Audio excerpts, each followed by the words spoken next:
On today's World Insight, the presidents of China and the U.S. agree that guardrails are needed to prevent confrontation. What can the military on both sides do to dial down tensions? Now, between China and the U.S., we should talk about mutually assured coexistence. And amazing architecture springing from the fertile imagination of celebrated designer Ma Yansong, a walkthrough of his work in the artist's words.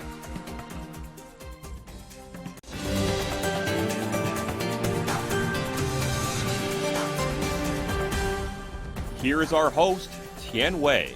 Hello and welcome to World Insight. I'm Tian Wei. After last week's virtual meeting between Chinese President Xi Jinping and U.S. President Joe Biden, hopes of warming bilateral relations are higher than before. But on Tuesday, the U.S. sent another warship through the Taiwan Strait. The sailing of the USS militaries is part of what Washington calls routine activity. China condemned such moves and warned there will be no compromise on issues related to China's core interests, especially Taiwan affairs. Some say it seems the icebreaker in China-U.S. tensions is short-lived, but many wonder if it is. So could China and the U.S. really build common-sense guardrails in bilateral relations from last week's virtual meeting? And what is the bottom line between the two countries? Former Chinese Defense Ministry official Senior Colonel Zhou Bo in a latest exclusive interview.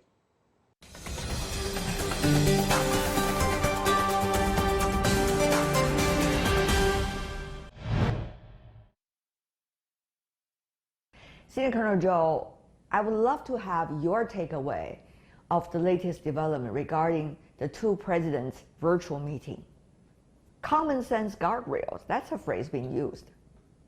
I like this idea of a common sense guardrail because guardrail itself suggests that this relationship is volatile and it might go beyond the guardrail into conflict or any other situations that nobody wants. But the question is, how effective can guardrails be, and in what areas should we have guardrails? My background was in the military, and this actually is the biggest concern of two sides, not to have a military conflict. In Biden's words, a conflict intended or unintended. But if we look at the current situation, I would say that the good wish is not really in line with the real situation. For example, I think President Biden has mentioned the competition as stiff competition, straightforward competition, or extreme competition. And he also mentioned that we don't want a conflict. But the question is, if the competition is already extreme, how far is it away from a conflict? If you do not want a conflict, why don't you stay back and stay away from such extreme competition? And logically, it's a cooperation that leads to a better relationship. It's not extreme competition. May I just ask more about the competition? Of Yes. course, it's already well known to the rest of the world that China does not like that word competition in terms of how to define China-U.S. relations. However, when you have one side of the relationship believing it is the nature, while the other side of it do not want to subscribe to it, that's already a competition of ideas, isn't it? Yeah, it just depends on how you look at this issue. It's just like a glass half full with water. Whether it is half empty or whether it's half filled tells more about you rather than the glass.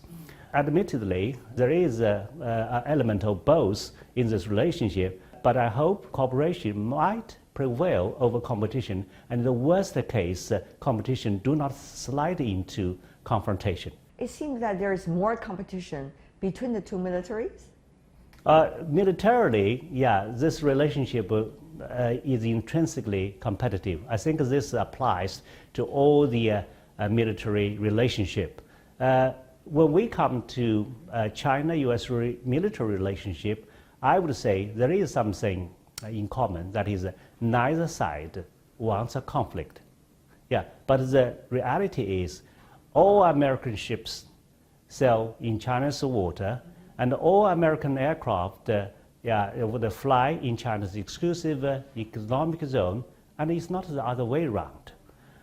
Therefore, the challenge is PLA actually is getting stronger and stronger. Mm-hmm. And could PLA bear with such kind of provocative activities that are intrinsically detrimental to China's sovereignty and territorial integrity? Yeah? So if you do not want the water to boil, so why would you throw wood into the fire?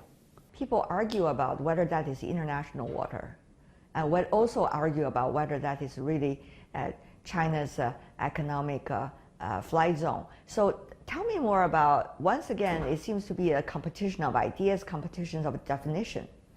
From China's point of view, we have all the historical evidence whatsoever to consider that this is Chinese water and this is China's just airspace. But of course, there are some other arguments. Then, if we have disagreement, how should we resolve this? We have to talk about this rather than challenging unilaterally. And this is extremely ridiculous on American side, since it has not ratified UN Convention of the Law of the Sea, but it believes that it is the own guardian of the international law. Actually, from 2019 to 2020, it has challenged the so-called excessive maritime claim of 19 countries. But who authorized you to challenge these countries? And this is just like you are not a club member, but you are talking about other club members violating the rules of the club. It seems that the only thing left is the bottom line. Two presidents, when they met, the phrase of common sense guardrails were being used. That was, in a way, talking about the bottom line. Where are the common sense guardrails? If we don't have them, do you see the hope that the two mills, military to military, are eager and willing to implement the leader's directions? Well, currently, the rules in place are mostly tactical arrangements that can hardly resolve strategic mistrust. Because if we talk about the rules of behaviors between the two countries, either at sea or in air, they are just for unplanned encounters. But the question is, American aircraft or ships come planned. They just come planned to challenge you. So this is a totally different situation. Therefore, we must first of all have a kind of a strategic agreement. This is not achieved so far. So that is a problem between all the talks in the last 2 to 3 decades. You know, I would say these talks are always useful, but they're really not so fruitful. Because, Chinese would say, you should not come. Whether you come or not, this is a strategic issue. But Americans say, of course I would come, but you have to make sure that we are safe. So that means Americans is actually practicing a kind of a brinkmanship while asking you to keep a safe distance. This is difficult. So then what kind of a strategic trust we should have? So you are saying the status quo right now, if I could use that word, stretched a little bit that word, is not going to be maintainable. I think it's very hard to maintain, especially the competition between the two countries is ever intensifying. So what is my hope? My best hope is one very simple term borrowed from the Cold War. During the Cold War, we talk about mutually assured destructions because of the almost equal number of nuclear weapons on both sides. Now, between China and the U.S., we should talk about mutually assured coexistence. So you're saying we're coming into the Cold War, real sense? No, it's not quite, because when I talk about the mutually assured coexistence, this would be totally different from mutually assured destruction. And I think coexistence is entirely possible. Why? Because if you look at the problem between China and U.S., we only have disagreements in China's periphery. And elsewhere in the whole world, there is no need for PLA to come into a clash with the U.S. military. We do not have such ambition to police the world, right? So it is entirely possible. So we only have the problem in our periphery. And to some extent, this situation, I would say, is more dangerous than during the Cold War. Why? Because during the Cold War, this kind of a balance of terror would make each side unwilling to challenge the other. But now, we do not have even buffer zone between us, because they would regularly sail through Taiwan Straits or the waters of China's Rockies and islands. So this kind of situation is more dangerous. So that is why we need to ensure mutually assured coexistence. And this is more possible, in my opinion, after 2030. Why? Because around 2030, or even before that, almost all economists agree that China's economy will surpass that of the United States to become the largest economy in the world. I assume maybe by that time, the United States would consider, well, this is not a country that we can really challenge or prevail over, so let's coexist. Senior Colonel Zhou, once again, I want to come back to the two presidents' meeting. They do suggest that there should be dialogues and discussions being established as a result of that. What do you think is the momentum for the Chinese side, for example, to be able to come into that discussion? We are not short of dialogues. The only question is, unless and until you do have intention to coexist with the other side and to resolve problems through negotiations, such kind of dialogues are less meaningful than they should. That is the problem. But now situations are getting ever more intense over the issue of Taiwan, for example. There's, of course, political provocation from one side about that. There's also willingness among some forces on the island trying to go along. So, Senior Colonel Zhou, how do you see what you discussed as useful but not fruitful? How is that going to be reflected on the issue of Taiwan in terms of how the two militaries, China and the U.S., to make sure not to involve themselves into a real conflict? Well, I think the Taiwan issue is totally different from what I... How come? Yeah, well, I think because the nature is different. Well, on the South China Sea issues, American ships would come, to sail in the name of freedom of navigation. But, on Taiwan issue, it's a question of sovereignty. And American agrees that Taiwan being part of China, although what really China would be, that is a bigger question. But what we have seen is the changes from Trump administration. I believe they are just a salami cutting on the so-called One China pledge. We have seen all this, right? Because recently the Taiwan leader Tsai has actually admitted that there have been American servicemen training Taiwanese. We didn't know that before. And the former American Secretary of State Pompeo actually has scrapped all the legal restrictions in terms of American exchanges with Taiwan to make the situation as difficult as possible for Joe Biden. Biden's policy is very much a follow-up of Trump's great power rivalry, I assume, because if you look at what they said, and even if you look at what they are doing, and even if you are looking at Biden's invitation to Taiwan to join the so-called Summit of Democracy, that means Americans' policy toward Taiwan really hasn't changed much. And of course, this is a core issue for China. We just cannot let it go by idly. Senior Colonel Zhou, I'm sure you have noticed many times that when Chinese leaders these days give speeches at international occasions, they repeatedly mention that China does not subscribe to small groups, but rather China subscribes to real multilateralism. And that's a term almost being said, real multilateralism. What is China's understanding of the real multilateralism in a way? And how do you see that vis-a-vis what's going on right now? For example, about the Indo-Pacific, the AUKUS, that's one example, another Quad, for example. How do you see these different concepts? I believe AUKUS is against China, and the Quad is because of China. But none of them would really work against China. Why? Because AUKUS is a military, is a kind of a coalition among allies. But if indeed the first submarine of around 8 nuclear-powered submarines would only come into production by 2040. That doesn't matter tremendously toward China, although it might complicate our decision-making. Yes, in a way, that is true, but it won't be a big game changer. But a Quad is different. Quad could be anything other than a military coalition, as some people have suspected. No, I don't think so. Why? Because basically the focus of Quad would be in the Indian Ocean. Yeah, because in the Pacific they already have AUKUS. So in the Indian Ocean, the focus is where Quad is.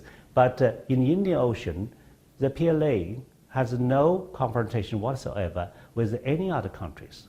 Why? Because the PLA's military operation overseas are all humanitarian in nature. So, and the international sea lanes is free for everyone. And what's more, a stronger Chinese PLA will be able to show the more responsibilities in protecting these vital sea lanes, which is critically important for China.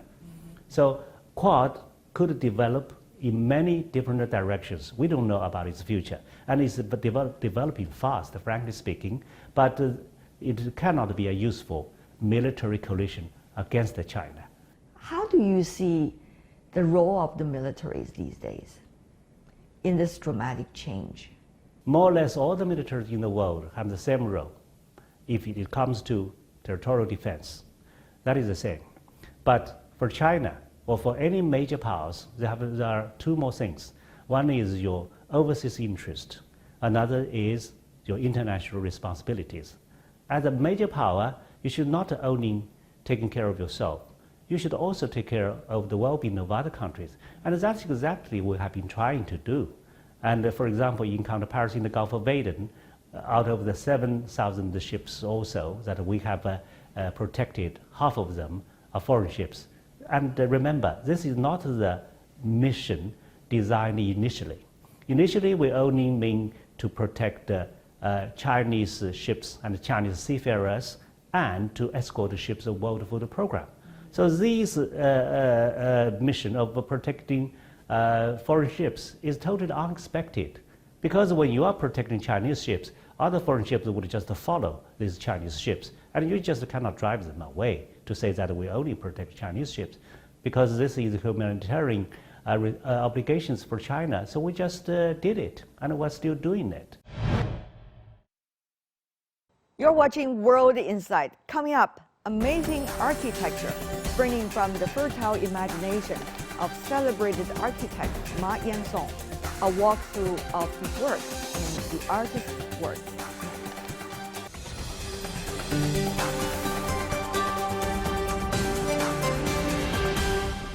Welcome back. This is World Insight with me, Tian Wei. What is the essence of architecture in the eyes of an architect? Ma Yansong, one of the most avant-garde of his generation, has his unique interpretation. Ma was born in Beijing, a place he called his playground when he was a child. He shuttled through the roofs of traditional hutongs. That's where he honed his eye for the beauty of the landscapes filled with mountains, lakes, trees, and quaint buildings in the Chinese garden. His childhood experience laid the ground for his architecture design philosophy.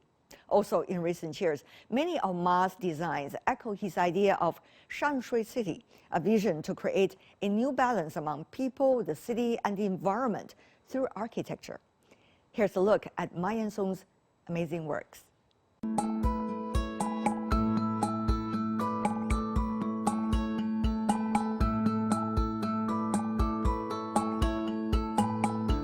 Talking about romantic. This is people call Marilyn Monroe Towers.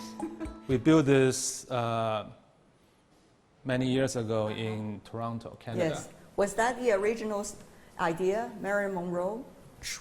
No, we just want to do something curvy. We want to do something not boxy, not boxy. So we make this a very organic, natural form. That's the Beijing thing. That's a Beijing tower we call Shanshui, next to the Chaoyang Park. So we want to make modern towers, modern architecture, part of the nature. You know, overlooking the CCTV, from CCTV, I could still see this building. Yeah. Do you think that's a part of the park? Interesting. It's an interesting park. You see this colorful roof? That's a playground for kids. It's a kindergarten. Under the roof is classrooms. We're connected to this old courtyard house. So as a kid, you can use an old house, new building as a one kindergarten, and then you can go up to the roof and then run Which around. secretive corner is the most fun place to you? I think here. If you can climb here, then you can see the roof from high up. I see. The bridge. That's the latest project we just completed. It's called a railway station in the forest, but actually in the city center. We create this green space. We put the whole station underground. Wow. And then we kept one really old building. This one? That was a building built more than 100 years ago. Oh, That's an older train station. So the new train station kept very low to respect the old.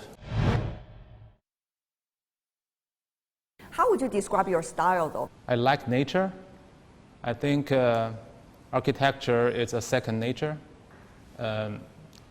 We should not only building objects, but also environment that people can have a emotional connection to this environment. So probably natural is my style. I don't know if I have a style, because sometimes style means some language, fixed language, or some very special shapes, but I change. Every time I do things differently, because I want to build up this unique dialogue to different environment. I think sometimes when we call iconic buildings in the past, it's more about making a stamp, making a trademark for a place. So people pay more attention to that. So that can attract a lot of attention to such a project or place. It's rather a commercial-driven thing. But now I think we need to talk about average people, like in the city, like how people feel, like how this is meaningful to more people. To them. To everyone. So when you do public buildings or public space, first you need to open this space. You cannot close it. So it needs to be open and everyone can occupy that. And second, it also needs to be spiritual place, because it's not good enough just offering a space. You need to offering a quality space. So An ambience also. yes, also it has to be beautiful, has to be imaginary. It has to help people to do things, to beautiful things, good things to each other. When I look back to all the traditional or historical masterpieces, no matter what the scale, but they all touch humans' inner emotion. So after hundreds of years, people still fall in You love. feel that. Yeah, that's really moving, really powerful. What echoes with you? So I always like this American architect called Louis Kahn. He already passed away. His masterpiece called the Salk Institute. It's a modern building with a square in the middle facing ocean. It's really a spiritual place. And when I go there, I went there several times. When I go, it's San Diego, California. I always see people sitting there looking at the ocean, the sky. It's a really beautiful, also moving place. Sometimes I imagine maybe after thousands of years, people find this place, they still feel, oh, this is a genius. And I like Gaudi as well. Gaudi is a really artistic and a special person. He's a proof that human beings are great. Without them, it's more boring. the building is not only about material, technology, or function. It's already automatically include all these art and the senses, the feelings. So all these things, so I think from the past is really the force make me feel, we should do something similar today. I see an architect and an artist sitting right in front of me, Ma, when I see you today. But I know you are also a team leader. You have to make your team energetic about the ideas that you have in mind, and sometimes describe those ideas to them, which you cannot even describe in language to yourself. How are you doing it? I think we all struggle. Sometimes you invent a method that you can apply to different teams and projects, but I don't do that because I try to find a unique thing through different projects. So I'm looking for that struggle through every project. So I have to give that to my team as well. But I try to use this discussion as an opportunity to imagine things. We are in a very different period of time, isn't it? China is trying to find ways to explain itself to the others, while others have a mixture of misconceptions and hard efforts to understand China. So how do you see this as having an impact on you as Chinese artists? I don't want people look at me, think I'm special because I'm from China.